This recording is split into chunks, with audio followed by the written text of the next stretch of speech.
係，大家晚上好。今日係 Jason 同大家錄製呢個復盤視頻嘅。係，大家晚上好。繼續今日嘅一個復盤嘅一個工作。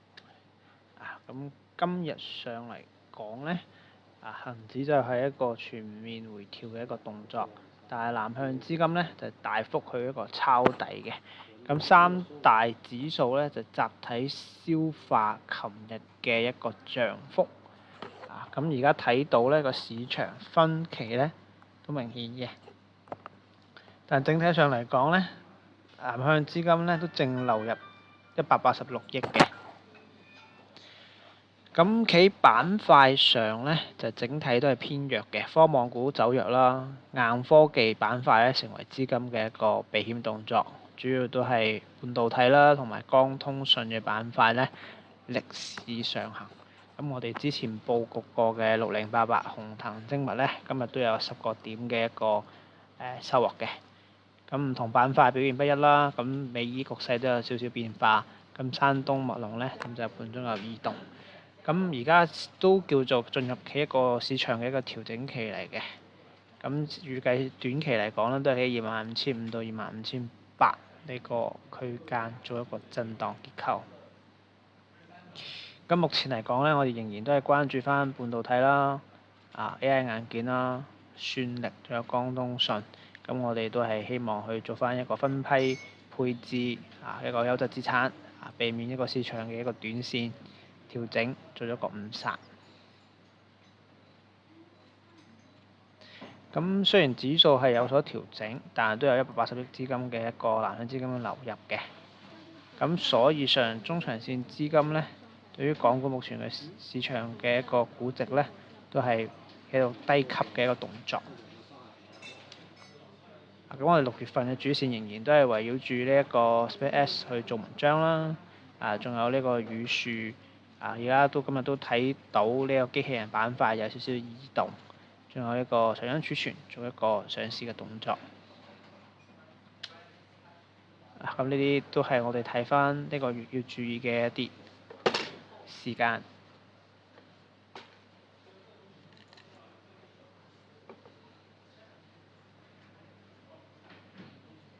咁樣6月4號呢，博通呢就會出呢一個業績報告嘅，咁我哋都可以留意翻博通嘅呢一個表現。咁繼續講翻 SpaceX 呢，都係6月12號呢就會上市嘅。咁我哋要睇翻呢個 LKAB 或者 IRDM、易星通訊呢，都係可以關注對應嘅一個標的，採一個短炒嘅動作。咁今日又同大家分享兩間深水嘅一個公司，一個就係1523呢間公司，佢係做翻呢一個 Starlink 嘅一個授權技術服務商。咁佢係做呢一個路由器嘅，咁佢打算都有拆分翻呢一個非北美嘅業務去做翻一個上市，會喺納斯達克獨立上市。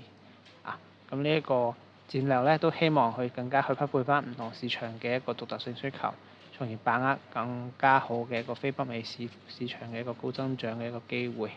咁佢個市場動力咧，增長係比較強勁嘅。我哋睇到佢都係沿住20日均線去往上攀升。咁另外一間公司咧就係1651津上機床。咁呢間公司咧，佢係屬於一個龍頭壟斷地位嘅。咁樣佢係做一個精密車床為一個核心。咁佢個分紅都相當之高嘅，以及去行第二一個成長曲線，佢有做呢個液冷同埋呢一個機器人嘅一個業務，以及呢個 AI 服務器嘅一個連接器。所以佢都係沿住20日均線去往上走。咁我哋再復盤翻琴日講嘅一個馬威爾科技 MRLV。咁如果琴日有聽我復盤嘅一個會員朋友咧，追咗入去咧，今日盤前都有一個10個點嘅一個升幅嘅。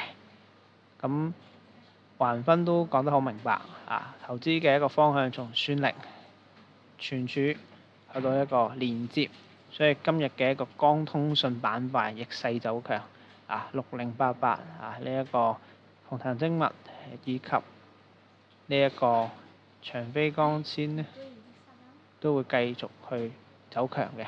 咁邁威爾都成為咗英特爾生態嘅一個官方連接底座。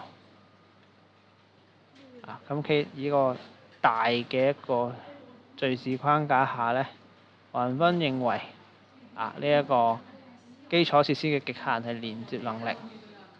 咁邁威爾咧正係呢個選擇嘅一個天選之子。咁算力已經行咗一輪啦，存儲又已經行咗一輪啦。咁第三輪係由邁威爾為基礎帶動嘅光通訊板塊咧，即係繼續睇好嘅，繼續走強嘅。咁今日嘅復盤咧，都做翻少少港股嘅影射，因為有啲朋友係唔做美股嘅，係唔捱夜嘅。咁亦都會去睇翻聯想啦，都可以繼續關注因為聯想係啟動呢個芯片嘅整機研發 ，AI 加 PC 產業預期升溫。呢個其實我哋舊年都有講聯想嘅，但因為港股佢係一個流動性資金面唔夠強嘅情況下咧，佢係需要一個外圍嘅一個帶動所以 AI、PC 呢個板塊咧，我哋係可以關注聯想呢個標的嘅。咁另外就核心標的啦，鴻騰精密一個光通訊嘅概念龍頭。咁樣成個行業係必須依賴先進嘅一個互聯技術，呢個係一個邁威爾如此重要嘅原因。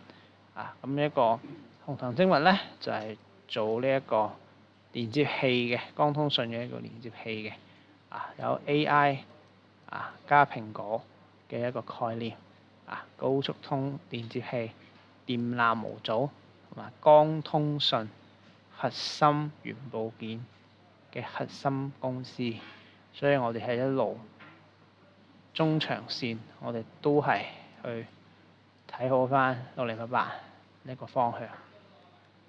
咁當然仲有呢一個長飛光纖光纜6869，主要佢嘅原因都係一個光模組，通訊設備、互聯、光模塊，仍然都係呢個光通訊板塊嘅一個核心。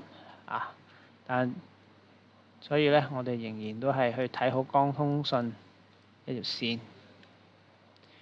咁今日再另外同大家分享一下呢個方達嘅一個亞洲半導體3486。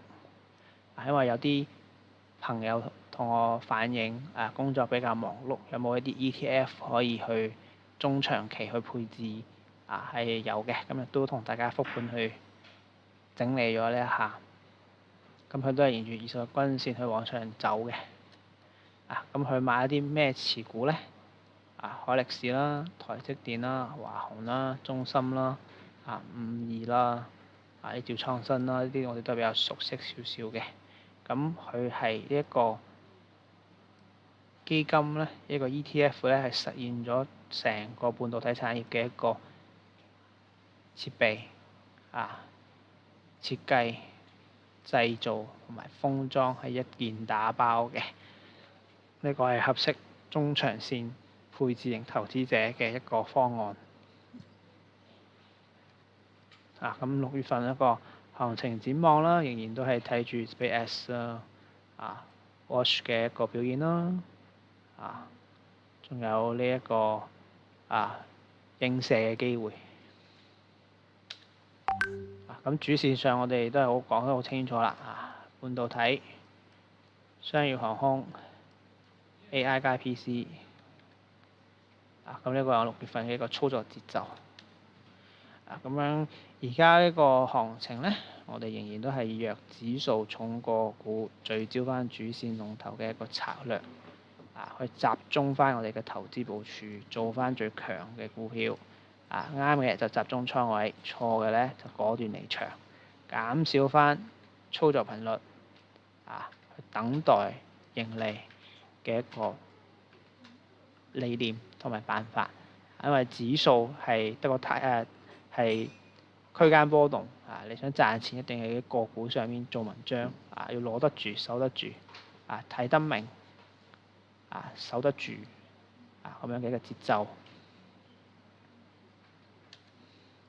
咁再介紹下我哋一個龍騰五月份到6月份嘅一個案例啦。一個市場調整嘅時候，我哋果斷走；市場回暖嘅時候咧，我哋就果斷加。咁樣有一啲跟蹤我哋一個鑽石會員嘅朋友跟蹤我哋嘅節奏都好了解我哋4月份、5月份跌嘅時候果斷走，升嘅時候果斷加翻就係順勢而為，我哋靈活調整嘅。咁呢個月嘅龍騰嘅收益率都係創咗新高嘅，都係繼續去往上攀登。咁再介紹翻我哋新增嘅一個美股節目晚上8點鐘嘅一個時間咧，都係有尾盤嘅一個解讀嘅。我哋呢個月入金嘅話咧，都有1500蚊嘅交易現金券俾到你。介紹朋友嘅話咧，入金30萬咧，都有600蚊嘅現金券俾到你。呢個係一個轉介紹嘅一個 Benno。我哋今日嘅一個復盤咧，就到呢度。有咩問題咧，都可以同 Jason 去進行一個交流互動嘅。好多謝你嘅一個收聽，今日嘅復盤就到呢度，再見。